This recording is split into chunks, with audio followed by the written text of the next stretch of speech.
Hey guys, my name is Rachel, and as many of you have been asking, I'm going to do a little video series on YouTube about crochet. Before I get started, I should probably let you know that I am also a beginner. I'm not really an extreme beginner, but a lot of the things that you need to know for crochet, I still don't know. So you're going to be learning with me. As we learn this together, there's going to be questions that I have, there's going to be questions that you have, and it's not a big deal. First of all, let me say that my mother-in-law has taught me a lot. She has sat with me in person where I could actually watch her hands, and the rest I have taught myself through YouTube. So you don't exclusively have to watch my videos. I've taught myself through YouTube. So I made myself some notes here just to get you started. What does crocheting entail?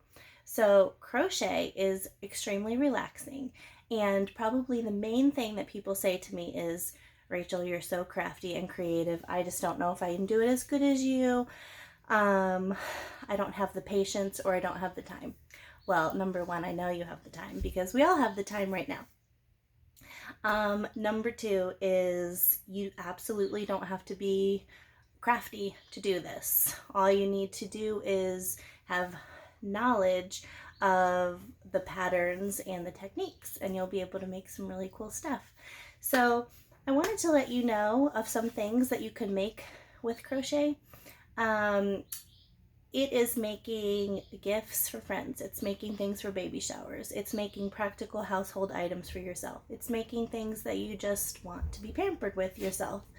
Some fun examples are face scrubbies, dish towels, washcloths, placemats, table runners, clothes for your animals, clothes for stuffed animals, blankets for stuffed animals, blankets in general to keep warm are just some of the ideas. And as many of you saw on YouTube, I recently completed this cute little cactus. This is called, I always have to look at it, amigurumi. I think that's how you say it, amigurumi. This is one that I'm currently working on. It's a cow. He doesn't have any legs yet because I'm not done, and he only has one eye. Just some fun, cute ideas of what you can do, and one that I'm currently working on is a dish towel that's going to hang in my kitchen. So what I'm going to talk about next is the tools and the type of yarn that you're going to need. I just got tangled up here. There are several tools that you will need. You only need about 3 of them to actually get started. This is kind of all extra stuff. If you see, I have a beautiful array here of all these hooks. They can range anywhere from these teeny tiny skinny hooks to this big fat chunky hook, which you could use to make baskets and big chunky throw blankets. You're going to need eventually a tape measure.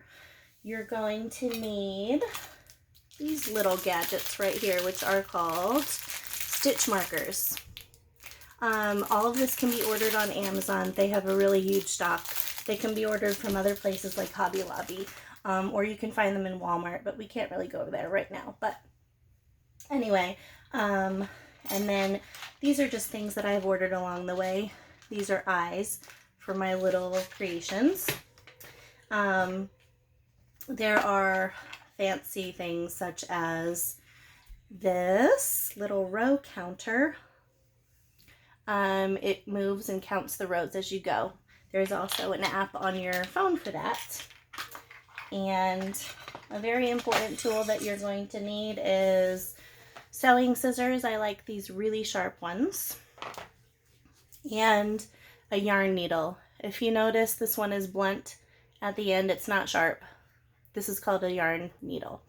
So that's just some of the tools, and some of the yarn that you're going to be seeing is just a simple, basic yarn. This one comes from Walmart. It's called Super Saver. It can be ordered on grocery pickup even. It's really easy and cheap to find. Then we have cotton yarn, which is right here.